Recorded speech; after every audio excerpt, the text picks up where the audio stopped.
आप जैसे इस वीडियो को देखते हुए इस वीडियो के मिडिल सेक्शन में पहुंचेंगे तो आपको लगेगा कि विकी ये क्या टिपिकल हिंदी क्राइम स्टोरी सुना रहा है, बट ऐसा नहीं है। ये वीडियो आपके माइंड से, आपकी सोच से बिल्कुल अलग, आपने जो सोचा हुआ होगा कि इस वीडियो के अंदर आगे ये होगा, वैसा बिल्कुल भी नहीं होने वाला। बट ठंड आनी शुरू हो चुकी है और इस ठंड में आपके हाथों की उंगलियां अकड़ ना जाएं, इसलिए उनको लाइक बटन के ऊपर दबा दबा कर बार बार वार्म अप कर लें। सब्सक्राइब बटन के ऊपर भी क्लिक कर दें, कमेंट्स में पिक में लिख दें, लेट्स डाइव इन।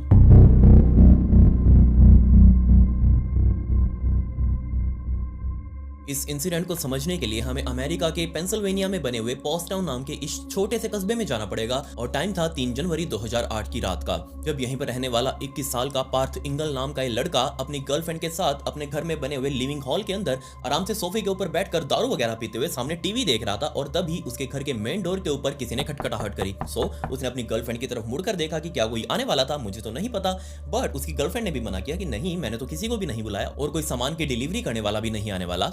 पार्थ बहुत ही कंफ्यूजन के साथ अपने ग्लास को वहीं रख के अपने सोफे से उठकर सीधा उस मेन डोर की तरफ गया। जैसे ही पार्थ ने दरवाजा खोला, सामने उसकी मां खड़ी थी। अब अपनी मां को इस तरीके से देखकर उसको हैरानी तो बिल्कुल भी नहीं हुई, क्योंकि उसकी मां यहाँ से तकरीबन 1 घंटे दूर दूसरे शहर के अंदर रहती है और वो कई बार अपने बेटे के पास अपना टाइम बिताने के लिए आ जाती है। लेकिन हमेशा जब भी वो आती है, वो उसको पहले फोन करती है, कॉल करती है और उसे बता देती है कि आज की रात या फिर आज के दिन मैं तुम्हारे घर आने वाली हूँ। और पार्थ उन सब चीजों को पहले से ही मैनेज करके रखता है। बट अब की बार उसकी मां उसको बिना बताए आई थी और हाथ में उनके एक सूट के साथ में अपनी मां को इस तरीके से देखकर पार्थ बहुत ज्यादा हैरान भी हुआ कि आप इस तरीके से बिना बताए यहाँ क्यों आ गए। बट उसकी मां ने कुछ भी नहीं बोला और क्लियरली पार्थ देख सकता था कि उसकी मां अंदर ही अंदर बहुत जोर जोर से रो रही है और कुछ भी बोलना नहीं चाह रही। खैर, अपने बेटे के सवालों का जवाब ना देते हुए पार्थ की मां ने घर के अंदर एंटर किया और उस लिविंग हॉल को क्रॉस करते हुए सीधा गेस्ट बेडरूम के अंदर जाकर दरवाजा अंदर से बंद कर लिया। अब पार्थ और उसकी गर्लफ्रेंड जो कि बाहर लिविंग हॉल के अंदर बैठे हुए थे, इन दोनों को बहुत ज्यादा अजीब लगा कि मां इस तरीके का बिहेव क्यों कर रही है। बट ना तो पार्थ को पता था और ना ही उसकी गर्लफ्रेंड को। दोनों एक दूसरे को देखकर बहुत ही कंफ्यूजन में सोचने लगे कि आखिर ऐसा क्या हुआ होगा।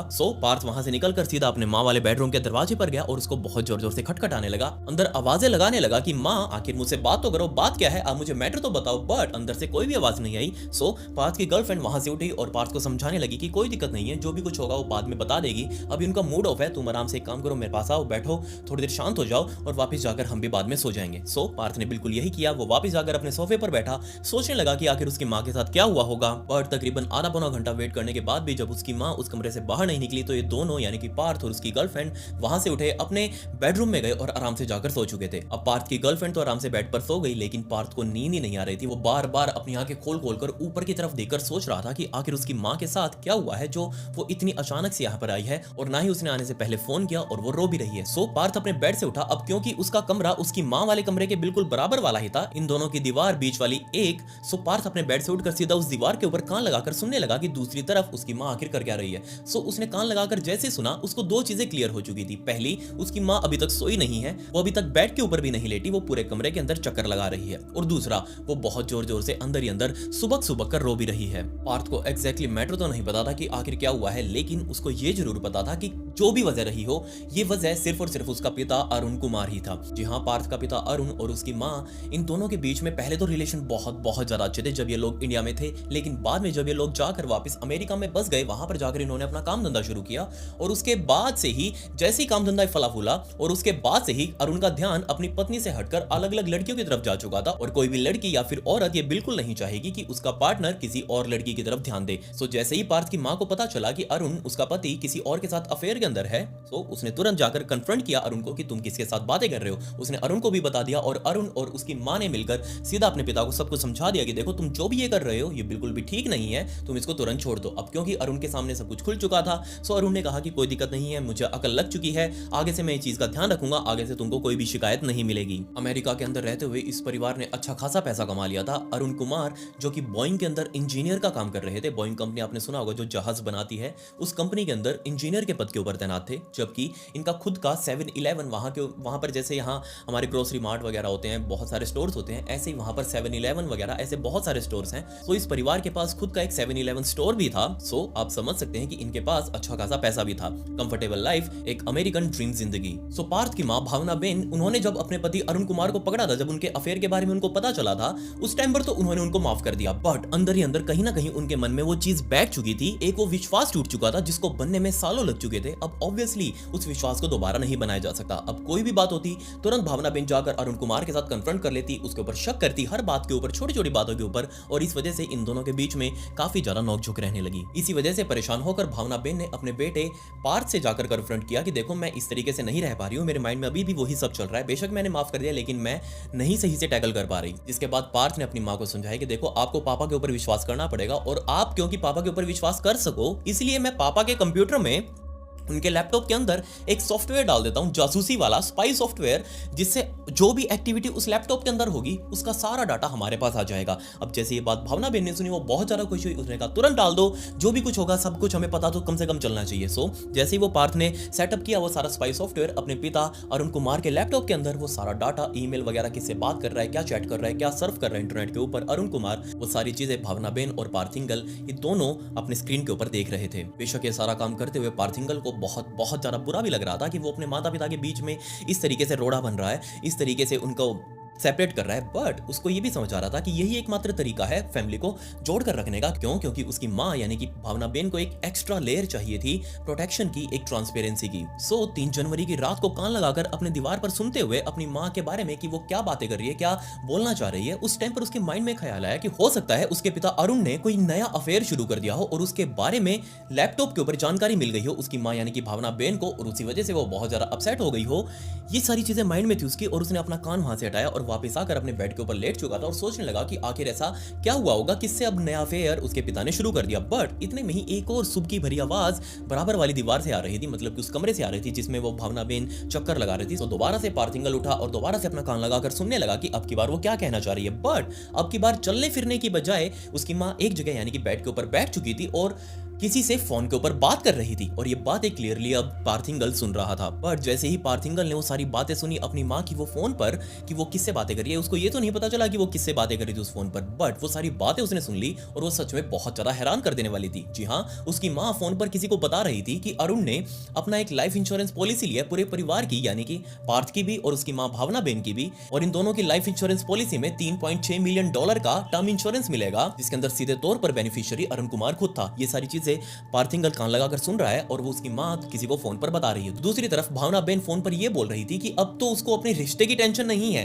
कि अरुण कुमार उसको डिच कर देगा या फिर किसी और के साथ अफेयर बना लेगा, बल्कि अब तो उसको दिक्कत थी खुद की जान की, क्योंकि अब उसके पति अरुण ने लाइफ इंश्योरेंस पॉलिसी ली थी। अब सीधे तौर पर अगर इनको कुछ होता है तो उसका बेनिफिट अरुण कुमार को मिलने वाला था। उसके बाद भावना बेन ने वो फोन कट किया और दोबारा से कमरे के अंदर चक्कर लगाने लगी। साइड वाली दीवार पर कान लगाकर खड़ा हुआ वो पार्थिंगल, उसने भी अपना कान वहां से हटाया और सोचने लगा कि सीरियसली उसके पिता इतना गिर सकते हैं।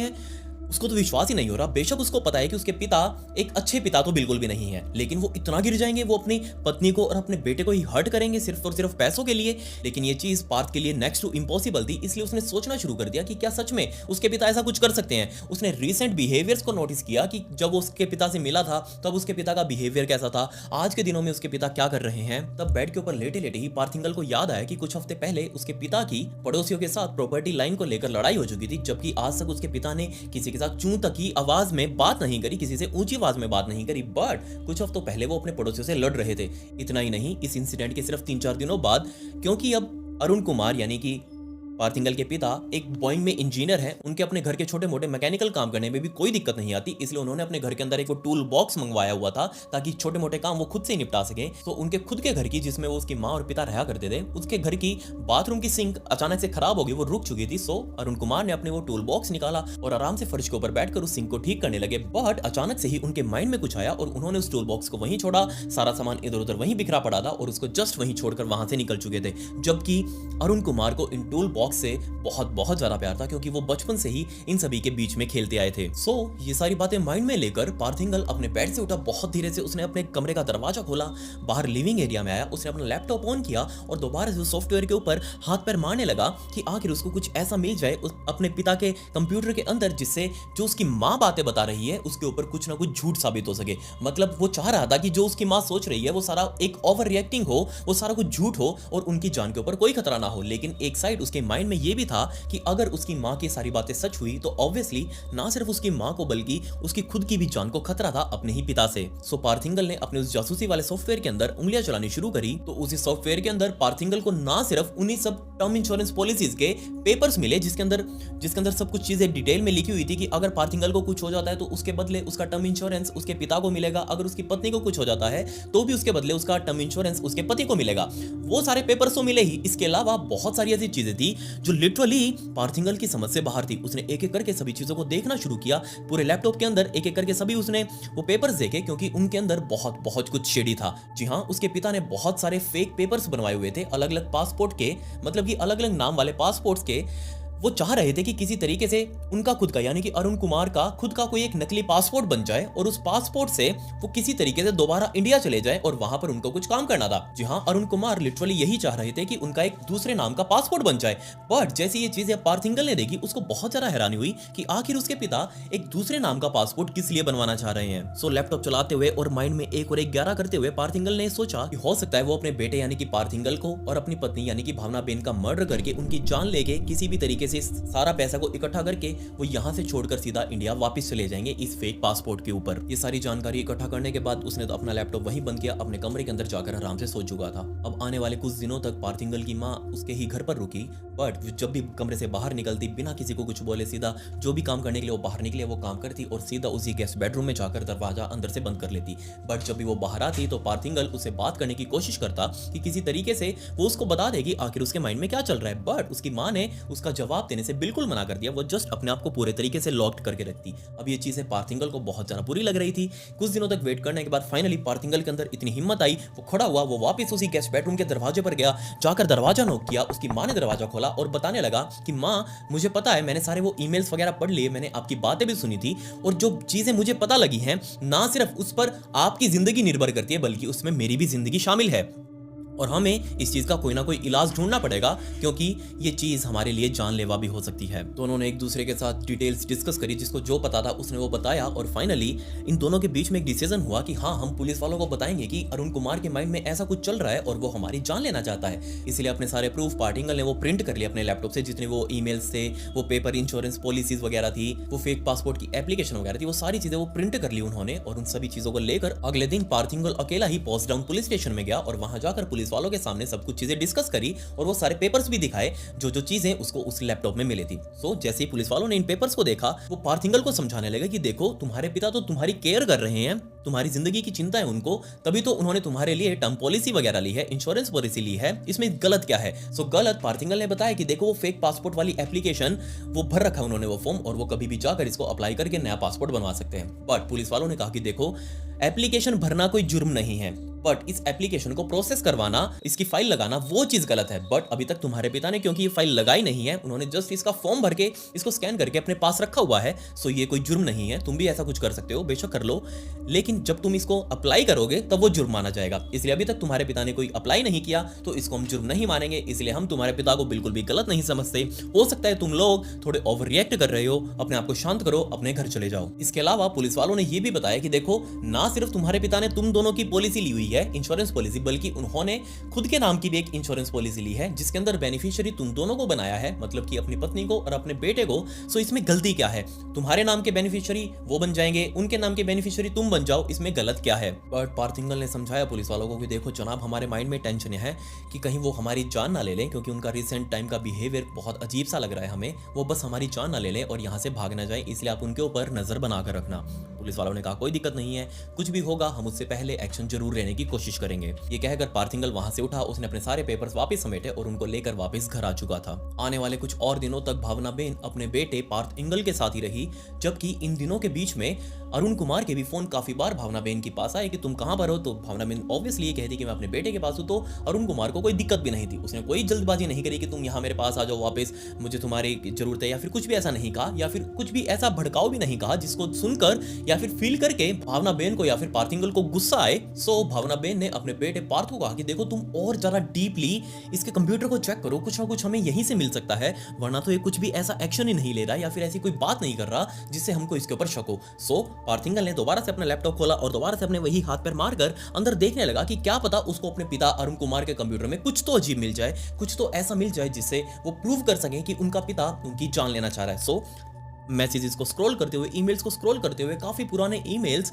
उसके हाथ लगे और ये ईमेल सच में बहुत हैरान कर देने वाले थे। सो ये ईमेल्स अरुण कुमार ने अमेरिका में रहते हुए इंडिया में भेजे थे कुछ लोगों को, और वो इन लोगों से एक बहुत ही अजीब सी डील करना चाह रहा था, एक बहुत ही डार्क डील। और इस डील के बारे में जब वो बातें कर रहे थे तो बहुत ही अब्यूजिव लैंग्वेज का वो यूज कर रहे थे in between the emails. Obviously जिनसे अरुण कुमार बात कर रहा था, इंडिया वाले लोग वो कोई अच्छे लोग तो थे नहीं, वो सिंपली 2 नंबरी बंदे थे जिनका काम ही था गलत काम करना। सो इस डील के बारे में जानने के बाद इन दोनों को यानी कि भावनाबेन और पार्थिंगल को अपना शक थोड़ा सा अजीब सा लगने लगा। उनको लगने लगा कि हो सकता है जिनसे उनके पिता डील कर रहे हैं इंडिया में रहते हुए, वो आदमी अरुण कुमार के ऊपर भड़क गए हो और वो उसकी जान लेना चाह रहे हो। इसीलिए उसके पिता ने ना सिर्फ अपनी बल्कि पूरे परिवार की इंश्योरेंस पॉलिसी करवा दी, ताकि अगर किसी को भी कुछ भी हो तो उसके बचे हुए परिवार के पास कुछ पैसा आ जाए। सो सिचुएशन चाहे कैसी भी हो, परिवार खतरे में था, या तो अरुण कुमार खतरे में था या फिर ये दोनों यानी कि माँ और बेटा खतरे में थे। ये सब पता चलने के बाद भावनाबेन अरुण कुमार के पास वापस जा चुकी थी अपने बेटे को छोड़कर, क्योंकि उसे अच्छा फील होने लगा, उसका अपने पति के ऊपर दोबारा से विश्वास आ चुका था। सो वो वापस जाकर अपने पति के पास रहने लगी और पार्थिंगल डेली अपने माँ के पास जाकर चेक करता कि क्या वो सही सलामत है या नहीं, उसके साथ कुछ हुआ तो नहीं, और वो जाकर डिस्कस भी करते कि जो चीज हम सोच रहे थे वैसा कुछ भी नहीं है, ये तो बिल्कुल एक मामूली सी बात ही थी। सो 20 जनवरी 2008 की सुबह हो चुकी थी, मतलब कि 17वां दिन आ चुका था। 17 दिन पहले उसकी माँ वो रात को रोते रोते उसके घर पर आई थी पार्थिंगल के। अब 17 दिनों बाद सुबह सुबह 20 जनवरी को पार्थ डेली की तरह अपना लैपटॉप लेकर बैठा और दोबारा से सर्च करने लगा कि कहीं उसके पिता ने कोई नई कन्वर्सेशन, कहीं कुछ नया सर्च वगैरह तो नहीं किया अपने खुद के लैपटॉप के ऊपर। सो अपने लैपटॉप के ऊपर चेक करते हुए उस दिन सब कुछ बदल चुका था। क्यों? क्योंकि अपने पिता का लैपटॉप चेक करते हुए उसको एक नया इंसान दिखा उसकी ईमेल लिस्ट के अंदर, और ये इंसान कोई और नहीं बल्कि एक महिला थी। बेशक उसकी मां नहीं, ये कोई और महिला थी, और उस महिला से उसका पिता यानी कि अरुण कुमार बातें कर रहा था कि उसके पास बहुत सारा पैसा आने वाला है। वो उस महिला के साथ उस डील के बारे में डिस्कस कर रहा था जो कि वो इंडिया में करने वाला है, और उस डील से उसके पास बहुत सारा पैसा आ जाएगा और उसके बाद वो यहाँ से भाग जाएंगे। At the end of this conversation उसने उसको कहा कि हाँ वो उसे बहुत ज्यादा प्यार करता है और बाद में हम दोनों साथ रहेंगे। ऑब्वियसली ये चीज पार्थिंगल के लिए बहुत ज्यादा हैरान कर देने वाली थी। उसको समझ आ चुका था कि उसके पिता का कहीं और अफेयर चल रहा है, और ये जिससे बात कर रहे हैं तो उसकी माँ तो है नहीं, ये कोई और ही है जिसको वो नहीं जानता, जिसको उसकी माँ भी नहीं जानती। और दूसरी बात, ये कॉन्ट्रैक्ट के बारे में पैसा आएगा, ऐसे कैसे आएगा? कि उस इंडिया में होने वाली डील के बारे में बात चल रही है जिससे बहुत सारा पैसा आने वाला है। बट सब कुछ पार्थिंगल को बहुत ज्यादा शेडी लग रहा था, या फिर पार्थिंगल को लग रहा था कि ये पैसा किसी इंश्योरेंस पॉलिसी से आने वाला होगा, या तो उसकी माँ या फिर मैं, हम दोनों में से, या फिर हम दोनों ही खुद मरेंगे और उसके बदले में उसके पिता इंश्योरेंस क्लेम करेंगे और वो पैसा लेकर ये दोनों यानी कि जिससे वो बात कर रहे हैं अभी ईमेल के ऊपर, ये दोनों यहाँ से भाग जाएंगे। इसके अलावा पार्थिंगल को एक और मैसेज मिला जिसमें अरुण कुमार एक अलग आदमी से बात कर रहा था और उसको बता रहा था कि उसके पिता यानी कि पार्थ के दादा की मौत हो चुकी है इंडिया के अंदर और उसको उनके अंतिम संस्कार के ऊपर जाना है। बट वो जाएगा अकेले ही, ना ही अपनी पत्नी यानी कि भावनाबेन को साथ लेकर जाएगा और ना ही अपने बेटे यानी कि पार्थिंगल को साथ लेकर जाएगा। वो बिल्कुल अकेला जाएगा। सबसे पहली बात तो पार्थिंगल को झटका लगा ये सोचकर कि उसके दादा मर चुके हैं, और दूसरी बात उसको नहीं बुलाया गया। ऐसा क्यों? क्या उसके पिता उसको यहीं पर मारकर यहाँ से भागना चाहते हैं? अपने पिता की यानी कि उसके दादा के अंतिम संस्कार के लिए वो उसको यहाँ पर मर्डर करके जाएंगे। ये सारी चीजें पार्थिंगल के माइंड में घूमने लगी थी। सो पार्थिंगल ने अपना लैपटॉप वहीं पर बंद किया। उसके माइंड में बहुत ज्यादा टेंशन थी। उसको समझ आ चुका था कि उसको जो भी कोई एक्शन लेना है उसको अभी लेना पड़ेगा, क्योंकि उसके पास टाइम बहुत बहुत कम है। उसने तुरंत अपना फोन उठाया, अपनी माँ को फोन किया और सब कुछ डिटेल में बताया कि उसने क्या अभी अभी उसके लैपटॉप में देखा है। सो इन दोनों ने मिलकर एक बहुत ही अजीब सा प्लान बनाया। पार्थ की मां तुरंत गाड़ी लेकर पार्थ के अपार्टमेंट पर आ चुकी थी और उसी रात 9:15 बजे के आसपास पार्थ अपनी गाड़ी लेकर निकला सीधा अपने पिता से कन्फ्रंट करने के लिए कि जो भी कुछ चल रहा है ये सब कुछ क्या है और आप हमारे बारे में क्या सोच रहे हो। गाड़ी चलाते हुए पार्थ माइंड के अंदर बहुत ज्यादा ओवर कॉन्फिडेंट हो चुका था, क्योंकि उसको लग रहा था कि वो सीधा जाकर अपने पिता से लड़ाई करेगा। अब क्योंकि उसकी हाइट 6 फुट से भी ज्यादा लंबी और उसके पिता उससे छोटे हाइट के अंदर, सो वो अपने पिता को इजीली काबू कर लेगा, उनसे सारे आर्ग्यूमेंट्स जीत जाएगा अपने बल से। रात के 11:15 बजे के आसपास पार्थ अपने पिता के घर पर पहुंच चुका था। उसने गाड़ी पार्किंग में लगाई, गाड़ी से बाहर निकलकर सीधा अपने पिता के दरवाजे पर गया। उसने दरवाजा खटखटाया और कुछ ही सेकंड्स में अरुण कुमार खुद अपना दरवाजा खोलने के लिए आए और दरवाजा खोलकर सामने देखा उन्होंने उनका बेटा पार्थ इंगल खड़ा हुआ है और बहुत ज्यादा गुस्से में। उसके पिता ने पूछा, हाँ भाई बताओ क्या बीमारी है? तब पार्थ ने कहा कि मुझे आपसे बात करनी है, और ये कहकर उसने सीधा अपने पिता को धक्का मारा और खुद घर के अंदर जा चुका था। उसके पिता उसके पीछे पीछे आए और रोकर उसके पूछने लगे कि हाँ भाई बता तो देख क्या बीमारी है, तू यहाँ पर आया क्यों है और ऐसे मुझसे क्यों बात कर रहा है? तब पार्थ ने दोबारा से अपने पिता की आंखों में आंख डाली और कहा कि देखो जो तुम कर रहे हो वो सब कुछ हमें पता है, बट तुम्हारे पास 2 ऑप्शन है, या तो दोबारा से तुम पूरे फैमिली मैन बन जाओ मम्मी के लिए पूरी तरीके से फेथफुल रहो और उनके साथ अपना रिश्ता चलाओ। अगर ये नहीं कर सकते तो हमें मजबूरन पुलिस स्टेशन में जाना पड़ेगा और तुम्हारी कंप्लेंट करेंगे, क्योंकि हमें सब कुछ पता चल चुका है जो जो तुम करने वाले हो या फिर जो तुम कर रहे हो। और अगर पुलिस वालों को बता दिया तो पुलिस वाले तुम्हें जेल में डाल देंगे और यहाँ से तुम बाहर भी नहीं निकल पाओगे, तुम्हारी जमानत लेने वाला कोई नहीं होगा। बिना कुछ जवाब दिए अरुण कुमार उसको इग्नोर करते हुए सीधा अपने बेडरूम की तरफ भागे और बहुत तेजी से अपने बेडरूम के अंदर घुसे। पार्थ इंगल की आंखों से वो ओझल हो चुके थे। तब पार्थ इंगल के माइंड में आया कि हो सकता है उन्होंने अपने बेडरूम के अंदर कोई वेपन वगैरह छुपा कर रखा हो, कोई हथियार रखा हुआ हो जिससे वो उसका मर्डर करने वाले हैं। तो इसीलिए पार्थ इंगल भी बहुत जोर से, बहुत तेजी से उसके बेडरूम की तरफ गया और वहां जाकर उसको जो दिखा वो सच में थोड़ा सा तो अजीब था। पार्थ इंगल जैसे उस कमरे में घुसा उसने देखा कि उसका पिता अरुण कुमार बेड के ऊपर बैठा हुआ है और दूसरी तरफ कोने में बाथरूम की तरफ देख रहा है। पार्थ इंगल ऑब्वियसली कंफ्यूज कि उसके पिता बाथरूम की तरफ क्यों देख रहे हैं, बट पार्थ इंगल को जल्दी फील भी हो गया कि वो सिर्फ बाथरूम की तरफ नहीं देख रहे बल्कि बाथरूम के अंदर कुछ चीज है वो उसकी तरफ घूर रहे हैं। जी हाँ, नीचे बाथरूम के फर्श के ऊपर एक टूल बॉक्स का सेट फैला हुआ था। वो भी तभी से जब वो सिंक ठीक करने के लिए अरुण कुमार ने वो टूल बॉक्स निकाला था और उसके सारा सामान नीचे तब से ही पड़ा हुआ था। और उन्हीं टूल बॉक्स के अंदर एक पाइप रिंच मौजूद था और उसी पाइप रिंच को अरुण कुमार बहुत दूर से घूर रहे थे और ये चीज पार्थ इंगल को फील हो चुकी थी। पार्थ को तुरंत समझ आ चुका था कि उसके पिता किसी भी तरीके से वहां से उठकर इस पाइप रिंच को उठाना चाहते हैं और वो इसी से ही उसका मर्डर करेंगे। पार्थ इंगल को पता था कि अगर उसने ये पाइप रिंच नहीं उठाया तो उसके पिता बेशक ये चीज उठा लेंगे। अगली सुबह यानी कि 21 जनवरी 2008 की सुबह पार्थ इंगल की मां यानी कि भावना बेन उस घर से निकलकर सीधा ड्राइव करते हुए अपने पति वाले घर पर पहुंची और वहां जाकर उसने एक ड्राइववे के अंदर अपनी गाड़ी पार्क करी, उतरकर अपने मेन दरवाजे पर गई। उसने दरवाजा खटखटाया बट दरवाजा खुला ही हुआ था। पूरी रात वो दरवाजा खुला रहा। उस दरवाजे को खोलकर वो अंदर गई। अंदर एक अजीब सी शांति, कोई भी अंदर मौजूद नहीं था। वो चिल्लाती हुई अंदर इधर उधर भाग रही थी कि कोई तो आए, पार्थ आ जाए या फिर अरुण आ जाए, बट अंदर कोई भी मौजूद नहीं। सो वो चलते चलते सीधा उसी बेडरूम के अंदर गई जिस बेडरूम के अंदर पिछली रात ये दोनों भागते हुए गए थे। सो जैसे वो उस बेडरूम के अंदर गई, उस बेडरूम का हाल देखकर लिटरली उसको हार्ट अटैक आने ही वाला था। क्यों? क्योंकि पूरी दीवारों के ऊपर खून ही खून मौजूद था और इसी बेडरूम के फर्श के ऊपर एक लाश पड़ी हुई थी और ये लाश इतनी ज्यादा बेदर्दी से बिगाड़ी गई थी कि इसको कोई भी पहचान ही नहीं सकता। सिर्फ कपड़े ही एकमात्र जरिया थे जिससे इसकी पहचान की जा सकती थी। असल में जो लाश नीचे पड़ी हुई थी वो उल्टी पड़ी हुई थी, मतलब कि फेस उसका डाउन और पीछे से उसका पूरा खोपड़ा खुला हुआ था, फटके फ्लावर हो चुका था और उसके सारा खून लिटरली पूरा डंप हो चुका था, ड्रेन हो चुका था पूरे रूम के फर्श के ऊपर। तो भावना बेन चिल्लाती हुई इस कमरे से बाहर निकली, घर के बाहर आई। उसने तुरंत 911 को कॉल किया, पुलिस वालों को बताया कि यहाँ अंदर सब कुछ क्या हुआ पड़ा है। पुलिस वाले मौके पर पहुंचे, उन्होंने लाश को कब्जे में लिया, सभी के बयान लिए और पुलिस वालों को लगभग 4 साल लग गए इस केस को सुलझाने में, इस झूठ के जाल को सुलझाने में। क्योंकि अभी तक मैंने आपको वीडियो के अंदर जो जो कुछ बताया ये सब कुछ तो नहीं कह सकता, बट इसमें से मेजॉरिटी ऑफ द पार्ट बिल्कुल झूठ था।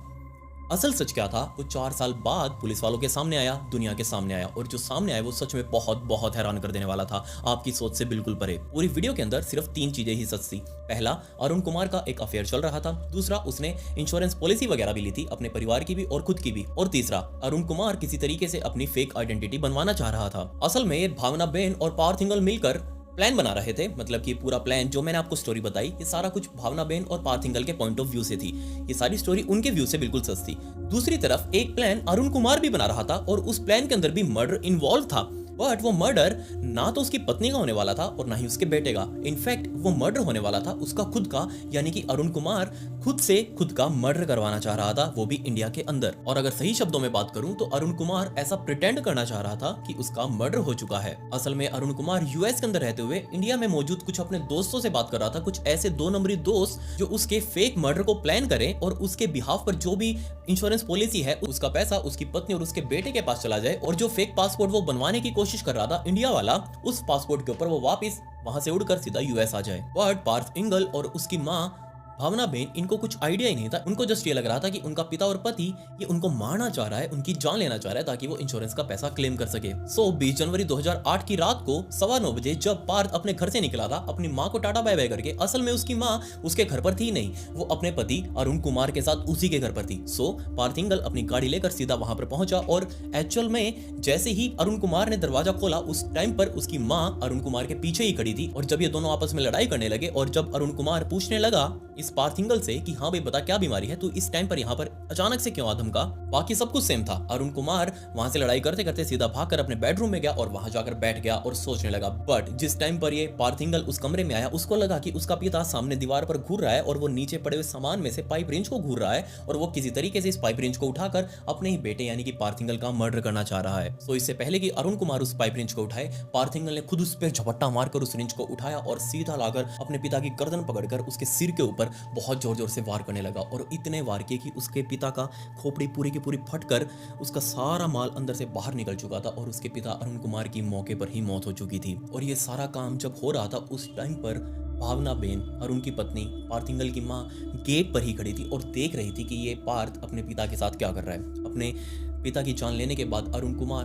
अपने पिता की जान लेने के बाद पार्थिंगल उस कमरे से बाहर निकला। उसकी माँ ने उसके कपड़े साफ किए, उसको नए पहनने के लिए कपड़े दिए और उन कपड़ों को वहीं पर ठिकाने लगाकर ये दोनों उस घर से बाहर निकले, अपनी गाड़ी में जाकर बैठे और उस रात वापस पार्थ के अपार्टमेंट पर जाकर सो चुके थे। अगली सुबह भावना बेन अपनी गाड़ी उठाकर वापस इस घर पर आई और ऐसे रिएक्ट करने लगी जैसे उसको कुछ पता ही नहीं। अंदर गई, उसने शोर मचाया, 911 को फोन किया, पुलिस वाले आए और पुलिस वालों के सामने यही कहा कि मैं पूरी रात अपने बेटे के घर पर थी और मुझे नहीं पता कि मेरे पति के साथ ये सब कुछ क्या हो गया, आप प्लीज इसके बारे में इन्वेस्टिगेट करिएगा। और इस पूरे के पूरे इन्वेस्टिगेशन में पुलिस वालों को 4 सालों का समय लग गया। सन 2012 में इस पूरे केस का सच निकलकर दुनिया के सामने आया और जब ये सच बाहर आया तब पार्थ और उसकी मां भावना बेन को गिरफ्तार किया गया और गिरफ्तार करके जब जेल में डाला गया उस टाइम तक भी ये दोनों यही चिल्ला रहे थे कि हमें लग रहा था कि हमारी जान खतरे में है और हमारी अपनी जान बचाने के लिए हमने सेल्फ डिफेंस में ये सब कुछ किया। लिटरली पार्थ ने अदालत के अंदर भी खड़े होकर यही बोला कि उसको लग रहा था कि उसके पिता उस टाइम पर वो पाइप रेंच उठाकर उसकी जान लेने वाले हैं और क्योंकि वो ना उठा ले इसलिए उसने खुद पहले एक्ट किया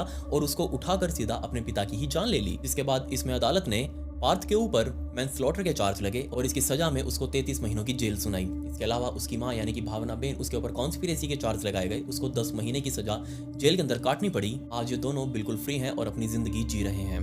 खैर आप मुझे बताइए कि आपको इस स्टोरी की एंडिंग ये होने वाली है, क्या इसके बारे में थोड़ा सा भी अंदाजा था? क्या आपने कुछ ऐसा सोचा था कि ऐसा कुछ हो सकता है? मेरे ख्याल से तो नहीं। जो आपके माइंड में चल रहा था उसको कमेंट्स में मेरे साथ डिस्कस जरूर करें। खैर अगर आपके कोई क्वेश्चंस हैं या फिर मुझसे बात करनी है तो ये मेरे इंस्टाग्राम आईडी का लिंक आपको डिस्क्रिप्शन में भी मिल जाएगा। यहीं पर मैंने एक ब्रॉडकास्ट चैनल बनाया हुआ है जिसके अंदर मैं स्टोरी से रिलेटेड बैक स्टोरी फुटेज और फोटोज अपलोड करता हूँ जो मैं यहाँ नहीं दिखा सकता। सो आप वहां जाकर उसे ज्वाइन जरूर कर लीजिएगा, लिंक आपको डिस्क्रिप्शन में मिल जाएगा। खैर पिछली वीडियो का शाउट आउट मान्यू गौड़ा को and comment pick me to get a shout out in next video. मिलता है अगली वीडियो में। ये वीडियो देखने के लिए धन्यवाद।